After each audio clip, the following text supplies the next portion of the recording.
नमस्कार दोस्तों, आज की कहानी का शीर्षक है सीख। भोर के समय सूर्य देवता ने अपना प्रसार क्षेत्र विस्तृत करना आरंभ कर दिया था।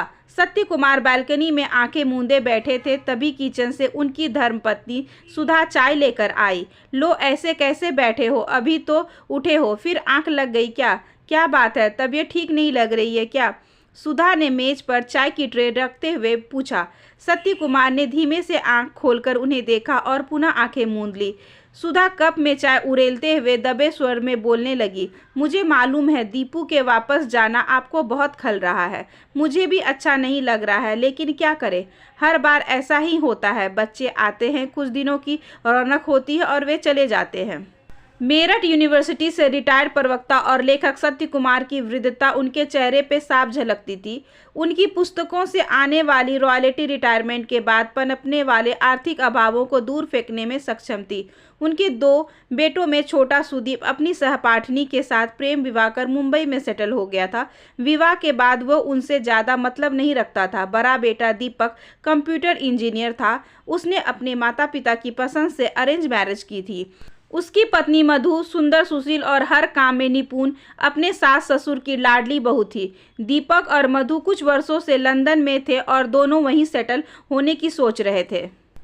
दीपक का लंदन रुक जाना सत्य कुमार को अच्छा नहीं लगा, मगर सुधा ने उन्हें समझा दिया था कि अपनी ममता को बच्चों की तरक्की के आरे नहीं लाना चाहिए। और वैसे भी वे लंदन रहेगा तो क्या, आपके रिटायरमेंट के बाद हम ही वहाँ उसके पास चले जाएंगे। दीपक और मधु उनके पास साल में एक बार 10-15 दिनों के लिए अवश्य आते और उनसे साथ लंदन चले जाने का अनुरोध करते। मधु जितने दिन वहाँ रहती, अपने सास ससुर की खूब सेवा करती। आज सत्य कुमार को रिटायर हुए पूरे 2 वर्ष हो चुके थे, मगर इन 2 वर्षों में दीपक ने उन्हें लंदन आने के लिए भूले से भी नहीं कहा था। सुधा उनसे बार बार जिद किया करती थी, चलो हम लंदन चले, लेकिन वे बड़े ही स्वाभिमानी व्यक्ति थे और बिना बुलावे वे कहीं जाना स्वयं का अपमान समझते थे। उनकी बंद आंखों के पीछे कल रात के उस दृश्य की बारंबार पुनरावृत्ति हो रही थी जो उन्होंने दुर्भाग्यवश अनजाने में देखा था। दीपक और मधु अपने कमरे में वापसी के लिए पैकिंग कर रहे थे। दोनों में कुछ बहस छिड़ी हुई थी। देखो, तुम भूले से भी मम्मी पापा को लंदन आने के लिए मत कहना। वे दोनों तो कब से तुम्हारी पहल की ताक में बैठे हैं। मुझसे उनके नखरे नहीं उठाए जाएंगे। मुझे पता है मैं यहाँ कैसे 10-15 दिन निकालती हूँ। सारा दिन नौकरानियों की तरह पीसते रहो, फिर भी इनके नखरे ढीले नहीं होते। चाहो तो हर महीने कुछ पैसे भेज दिया करो, हमें कहीं कोई कमी नहीं आएगी। मधु बार बार गर्दन झटकते हुए बरबराई जा रही थी। कैसी बातें कर रही हो? मुझे तुम्हारी उतनी ही चिंता है जितनी कि तुम्हें। तुम फिक्र मत करो, मैं उनसे कभी नहीं कहूँगा। मुझे पता है पापा बिना कहे लंदन कभी नहीं आएंगे। दीपक मधु के गालों को थपथपाते हुए उसे समझा रहा था। मुझे तो खुद उनके साथ एडजस्ट करने में दिक्कत होती है। वे अभी भी हमें बच्चा ही समझते हैं, अपने हिसाब से चलाना चाहते हैं। समझते ही नहीं कि उनकी लाइफ अलग है, हमारी लाइफ अलग है। उनकी इसी आदत की वजह से सुदीप ने भी उनसे कन्नी काट ली। दीपक धारा प्रवाह बोलता जा रहा था। दोनों इस बात में बेखबर थे कि दरवाजे के पास खड़े सत्य कुमार बूत बने उनके इस वार्तालाप को सुन रहे थे। सत्य कुमार सन्न थे। उनका मस्तिष्क कुछ सोचने और समझने के दायरे से बाहर जा चुका था, अतः वे उन दोनों के सामने कोई प्रतिक्रिया व्यक्त नहीं कर पाए। उनको सी ऑफ करने तक का समय उन्होंने कैसे कांटों पर चलकर गुजारा था, ये बस उनका दिल जानता था। दीपक और मधु, जिनकी वे मिसाल दिया करते थे, उन्हें इतना बड़ा धोखा दे रहे थे। जाते हुए दोनों ने कितने प्यार और आदर के साथ उनके पैर छुए थे। ये प्यार, ये अपनापन, सब दिखावा। छी! उनका मन पुनः घृणा और क्षोभ से भर उठा। वे यह भी तय नहीं कर पा रहे थे कि सुधा को इस बारे में बताएं अथवा नहीं, ये सोचकर कि क्या वे यह सब सह पाएगी।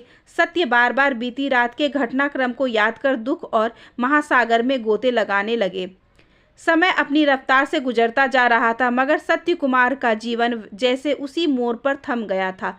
उन अपनी आंतरिक वेदना को प्रत्यक्ष रूप से बाहर प्रकट नहीं कर पाने के कारण वे भीतर ही भीतर घुटते जा रहे थे।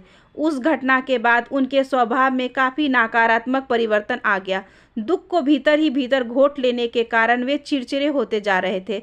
बच्चों से मिली अपेक्षा से स्वयं को आवांछित महसूस करने लगे थे। धीरे धीरे सुधा भी उनके दर्द को महसूस करने लगी। दोनों मन ही मन घुटते मगर एक दूसरे से कुछ नहीं कहते, लेकिन अभी भी उनके दिल में किसी कोने में उम्मीद की एक धुंधली किरण बाकी थी कि शायद कभी किसी दिन बच्चों को उनकी ज़रूरत महसूस हो और वे उन्हें जबरन अपने साथ ले जाएं। ये उम्मीद ही उनके अंतःकरण की वेदना को और बढ़ा रही थी। एक दिन सत्य कुमार किसी काम से हरिद्वार जा रहे थे।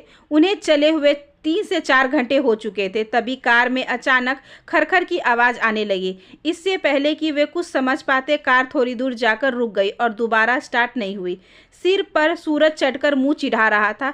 पसीने से लथपथ सत्य लाचार खड़े अपनी कार पर झुंझला रहे थे। थोड़ा पानी पी लीजिए, सुधा पानी देते हुए बोली। काश कहीं छाया मिल जाए। सुधा साड़ी के पल्लू से मुंह पोंछती हुई इधर उधर नजरें दौड़ाने लगी। मेरा तो दिमाग ही काम नहीं कर रहा। ये सब हमारे साथ ही क्यों होता है? क्या भगवान हमें बिना परेशान किए हमारा कोई काम पूरा नहीं कर सकता? खुद को असहाय पाकर सत्य कुमार ने भगवान को ही कोसना शुरू कर दिया।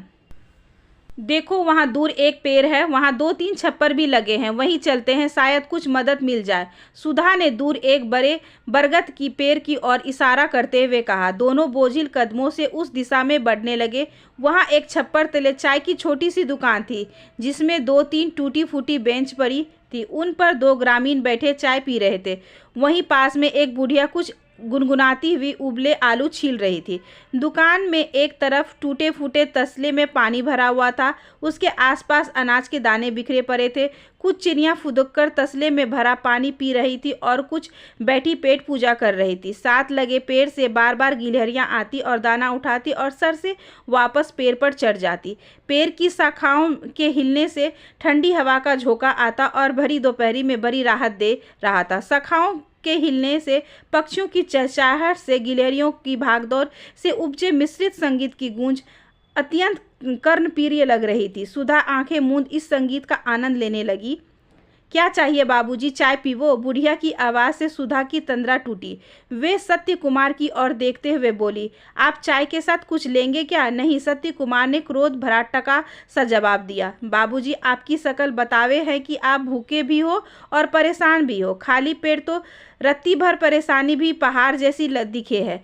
पेट में कुछ डाल लो, शरीर भी चलेगा और दिमाग भी। हा हा हा, बुढ़िया इतना कहकर खुलकर हंस पड़ी। बुढ़िया की हंसी देखकर सत्य कुमार तमतमा गए। लो पड़ गई आग में आहुति। सुधा मन में सोचकर सहम गई। वे मुंह से कुछ नहीं बोले, लेकिन बुढ़िया की तरफ घूरकर देखने लगे। बुढ़िया चाय बनाते बनाते बतियाने लगी। बीबी जी, इस सुनसान जगह में कैसे थमे? क्या हुआ?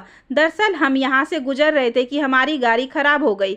पता नहीं यहाँ आसपास कोई मैकेनिक भी मिलेगा या नहीं। सुधा ने लाचारी प्रकट करते हुए पूछा। मैं किसी के हाथों मैकेनिक बुलवा लूंगी, आप परेशान ना हो। बुढ़िया ने चाय और भजिया पकड़ाते हुए बोली। अरे ओ रामशरण, इधर आइयो। बुढ़िया दूर खेत में काम कर रहे व्यक्ति की ओर चिल्लाई।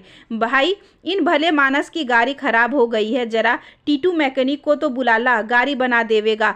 इस वीराने में कहाँ जावेगे बेचारे। बुढ़िया के स्वर में ऐसा विनयपूर्ण निवेदन था जैसे उसका अपना काम ही फंसा हो। बाबूजी चिंता मत करो, टीटू ऐसा बच्चा है जो मरी कैसी भी गाड़ी बिगड़ी हो वो चला देवे है। इतना कहकर बुढ़िया चिड़ियों के पास बैठे ज्वार बाजरे के दाने बिखेरने लगी। अरे मिट्ठू, आज मिट्टी कहाँ है? वे एक चिड़िया से बतियाने लगी। सत्य को उसका यह व्यवहार कुछ सोचने पर मजबूर कर रहा था। ऐसी बुढ़िया जिसकी शारीरिक व भौतिक अवस्था अत्यंत जर्जर है, उसका व्यवहार, उसकी बोलचाल इतनी सहज, इतनी उन्मुक्त है जैसे कभी कोई दुख का बादल उसके ऊपर से गुजरा ना हो। कितनी शांति है उसके चेहरे पर। माई, तुम्हारा घर कहाँ है? यहाँ तो आसपास कोई बस्ती नजर नहीं आती। क्या कहीं दूर रहती हो? सत्य कुमार ने विनम्रतापूर्ण प्रश्न किया। बाबूजी, मेरा क्या ठौर ठिकाना? कोई गृहस्थी तो है ना मेरी जो मैं घर बनाऊं, सो यहीं इस छप्पर तले से रहूं हूँ। भगवान की बड़ी कृपा है। सत्य कुमार का ध्यान बुढ़िया के मुंह से निकले मौज शब्द पर अटका। भला कहीं इस शमशान जैसे वीराने में अकेले रहकर भी मौज भी की जा सकती है? वे बुढ़िया द्वारा कहे गए कथन का विश्लेषण करने लगे। उन्हें इस बुढ़िया का फक्कर मस्ताना व्यक्तित्व अत्यंत रोचक लग रहा था। यहाँ निर्जन स्थान पर अकेले कैसे रह लेती हो माई, कोई परेशानी नहीं होती क्या? सत्य कुमार ने उत्सुकता से पूछा। परेशानी? बुढ़िया क्षण भर के लिए ठहरी। परेशानी का है कि बाबूजी मजे से रहूं हूँ, खाऊं हूँ, पीऊँ और तान के सोऊं हूँ। देखो बाबूजी, मानस जन ऐसी प्राणी है जो जब तक जिए हैं परेशानी परेशानी चिल्लाता फिरे हैं। भगवान उसे कितना ही देवे उसका पेट नहीं भरे हैं। मैं पूछूं हूँ आखिर खुश रहने को चाहे ही क्या? जरा इन चिड़ियों को देखो, इन बिचारियों के पास क्या है, पर ये कैसे खुश होकर गीत गावे हैं। सत्य कुमार को बुढ़िया की सब बातें ऊपरी कहावतें लग रही थी, पर माई अकेलापन तो लगता होगा ना। सत्य कुमार की आंखों में दर्द झलक उठा। अकेलापन काहे का बाबूजी, दिन में तो आप जैसे भले मानस आवे हैं चाय पीने वास्ते, गांव वाले भी आते जाते रहवे हैं, और ये मेरी चिरकल बिटिया तो सारा दिन यहीं डेरा डाले रहे हैं। बुढ़िया पास फुदक रही चिड़ियों पर स्नेहमयी दृष्टि डालते हुए बोली, क्या इतना काफ़ी है अकेलेपन के एहसास पर विजय प्राप्त करने के लिए? सत्य कुमार के मन में विचारों का मंथन चल रहा था। उनके पास तो सब कुछ है, घर बार, दोस्तों का अच्छा दायरा, उनके सुख दुख की साथी सुधा, फिर क्यों उन्हें मात्र बच्चों की उपेक्षा से अकेलेपन का एहसास सांप की तरह डसता है? अकेलापन, परेशानी, ये सब फालतू की बातें हैं बाबूजी। जिस मानस को रोने की आदत पड़ जावे है ना, वे कोई ना कोई बहाना ढूंढी लेवे हैं रोने का। बुढ़िया की बातें सुन सत्य कुमार अवाक रह गए। उन्हें लगा जैसे बुढ़िया ने सीधे सीधे उन्हीं पर पत्थर दे मारा हो। क्या सचमुच हर वक्त रोना, किस्मत और दूसरों को दोष देना उनकी आदत बन गई है? क्या उनका मन इतना व्याकुल रहता है? सत्य कुमार के मन में उद्वेगों का एक और भंवर चल पड़ा। माई, तुम्हारा घर बार कहाँ है? कोई तो होगा तुम्हारा सगा संबंधी। सत्य कुमार ने अपनी पूछताछ का क्रम जारी रखा। बुढ़िया गर्व से गर्दन अकड़ाते हुए बोली, है क्यों नहीं बाबूजी, पूरा हरा भरा कुनबा है मेरा। भगवान सबको बरकत दे बाबूजी। मेरे आदमी को तो मरे जमाना बीत गया। 3 बेटे और 2 बेटियां हैं मेरी, नाती पोते वाली हूँ। सब शहर में बसे हैं और अपनी अपनी गृहस्थी में मौज कर रहे हैं। बुढ़िया कुछ देर के लिए रुककर फिर बोली, मेरा एक बच्चा फौज में था, पिछले साल कश्मीर में देश के नाम शहीद हो गया। भगवान उसकी आत्मा को शांति देवे। बुढ़िया की बात सुन दोनों हत प्रभा हो गए और एक दूसरे की मुंह ताकने लगे। इतनी बड़ी बात कितनी सहजता से कह गई थी वे, और उसके चाय बनाने के क्रम में तनिक भी व्यवधान नहीं पड़ा। वे पूरी तरह से सामान्य थी, न चेहरे पर सिकन, न आंखों में नमी। क्या इसे बच्चे का मोह नहीं होता? सत्य कुमार मन ही मन सोचने लगे। तुम अपने बेटे के पास क्यों नहीं रहती हो? उन्होंने एक बड़े प्रश्न चिन्ह के साथ बुढ़िया से पूछा। नहीं बाबूजी, अब कौन उसे मोह माया के जंजाल में उलझे। सब अपने अपने ढंग से अपनी गृहस्थी चलावे हैं, अपनी अपनी सीमाओं में बंधे हैं। मैं साथ रहन लगूंगी तो अब बुढ़ापे में मुझसे तो न बदला जावेगा, सो उन्हें ही अपने हिसाब से चलाने की कोशिश करूंगी। खुद भी परेशान रहूंगी और उन्हें भी परेशान करूंगी। मैं तो यही अपनी चिरकल बेटियों के साथ भली। बुढ़िया दोनों हाथ ऊपर उठाते हुए बोली, अरे मेरी बिट्टू आ गई। आज तेरे बच्चे संग नहीं आए? कहीं तेरा साथ छोड़ फुर तो नहीं हो गए? बुढ़िया एक चिड़िया की ओर लपकी। बाबूजी देखो तो मेरी बिट्टू को, इसके बच्चे इससे उड़ना सीख फुर हो गए। तो क्या ये परेशान हो रही है?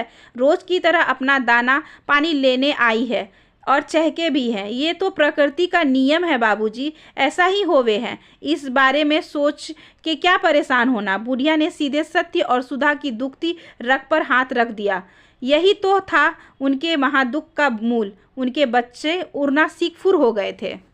बाबूजी, संसार में हर जन अकेला आवे हैं और यहाँ से अकेला ही जावे हैं। भगवान हमारे जरिए से दुनिया में अपना अंश भेजे हैं, मगर हम हैं कि उसे अपनी जायदाद समझ दाब लेने की कोशिश करे हैं। सो सारी उम्र उसके पीछे रोते रोते काट देवे हैं। जो जैसा है, जैसे जीवे हैं जीने दो, और खुद भी मस्ती से जीवो। और जोर जबरदस्ती का बंधन तो बाबूजी कैसा भी हो दुखे ही है। प्यार से कोई साथ रहे तो ठीक, नहीं तो तू अपने रास्ते में अपने रास्ते। बुढ़िया एक दार्शनिक की तरह बेफिक्री से बोले जा रही थी और वे दोनों मुख दर्शक बने सब कुछ चुपचाप सुन रहे थे। उसकी बातें सत्य कुमार के अंतर मन पर गहरी चोट कर रही थी। ये अनपढ़ मरियल सी बुढ़िया ऐसी बड़ी बड़ी बातें कर रही हैं। इस ढांचा शरीर में इतना प्रबल मस्तिष्क, क्या सचमुच इस बुढ़िया को कोई मानसिक कष्ट नहीं है? बुढ़िया के कड़वे लेकिन सच्चे वचन सत्य कुमार के मन पर भीतर तक असर कर डाल रहे थे। लो, रामशरण आ गया। बुढ़िया की उत्साहपूर्ण आवाज से दोनों की ध्यान मग्नता टूटी। आज सत्य कुमार को बुढ़िया के व्यक्तित्व के सामने स्वयं का व्यक्तित्व बौना प्रतीत हो रहा था। आज महाज्ञानी सत्य कुमार को एक अनपढ़ अदना सी बुढ़िया के तत्व ज्ञान मिला था। आज बुढ़िया का व्यवहार ही उन्हें काफी सीख दे गया था। सत्य कुमार महसूस कर रहे थे जैसे उनके चारों ओर लिपटे अनगिनत जाले एक एक करके हटते जा रहे हो। अब वे अपने अंतर्मन की रोशनी में सब कुछ स्पष्ट देख पा रहे थे। जो पास नहीं है उसके पीछे रोते कलपते और जो है उसका आनंद न लेने की भूल उन्हें समझ आ गई थी। बाबूजी, कार ठीक हो गई है। मैकेनिक की आवाज़ से सत्य कुमार विचारों के आकाश से पुनः धरती पर आए। आपका बहुत बहुत धन्यवाद। सत्य कुमार ने मुस्कुराहट के साथ मैकेनिक का अभिवादन किया। उनके चेहरे से दुख और परेशानी के भाव गायब हो चुके थे। दोनों कार में बैठ गए। सत्य ने वहीं से बुढ़िया का आभार भारी दृष्टि डाली और कार वापस घुमा ली। अरे यह क्या, हरिद्वार नहीं जाना क्या? सुधा ने घबराकर पूछा। नहीं, सत्य कुमार ने बड़े जोश के साथ उत्तर दिया। हम हरिद्वार नहीं जा रहे हैं। थोड़ा रुककर पुनः बोले, हम मसूरी जा रहे हैं घूमने फिरने। काम तो चलते ही रहते हैं, कुछ समय अपने लिए भी निकालना जाए। सत्य कुमार कुछ गुनगुनाते हुए ड्राइव कर रहे थे और सुधा उन्हें विस्मित नेत्रों से घूरे जा रही थी। आशा करती हूँ कि आज की ये छोटी सी कहानी आपको अच्छी लगी होगी। अगर अच्छी लगी हो तो please like, share and subscribe करें हमारे चैनल को। ज़्यादा से ज़्यादा शेयर करें और बेल आइकन को ज़रूर प्रेस कर ले ताकि अगली वीडियोस की नोटिफिकेशन आपके पास सबसे पहले पहुँचे। धन्यवाद।